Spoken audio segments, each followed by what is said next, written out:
புலிப்பணி, போகர் புலிப்பணி வைத்தியம் பழனி.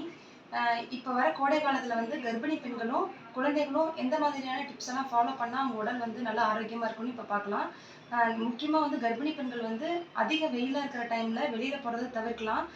ஈவினிங் டைமில் நல்ல காற்றோட்டமான டைமில் வந்து வெளியில் வாக்கிங் சும்மா ஒரு சின்ன வாக்கிங் வந்து போய்க்கலாம்.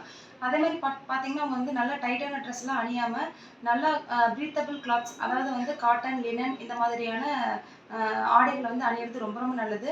அதே மாதிரி குழந்தைகள் வந்து நல்ல கார்பனேட்டட் கர்ப்பிணிகளாட்டம் கார்பனேட்டட் ட்ரிங்க்ஸ், அதாவது கொக்கோ கோலா, ஃபேண்டா இந்த மாதிரியான இதெல்லாம் தவிர்த்துட்டு நம்ம வந்து வீட்டிலேயே வந்து இளநீர் குடிக்கலாம், மோர் குடிக்கலாம். வீட்டிலேயே வந்து நம்ம வந்து ஃப்ரூட் ஜூஸ் வந்து ஃப்ரெஷ்ஷாக போட்டு குடிக்கிறது ரொம்ப ரொம்ப நல்லது. காலத்தில் வந்து தவறாமல் 2 வேளை குடிக்கிறது ரொம்ப ரொம்ப நல்லது. அதே மாதிரி பெண்கள் வந்து வீட்டிலேருந்து வெளியில் வரும்போது ஃபுல் ஹேண்ட் போடுறது ரொம்ப நல்லது. அதே மாதிரி ஹெல்மெட்டு, சன்கிளாஸஸ்லாம் யூஸ் பண்ணிக்கலாம்.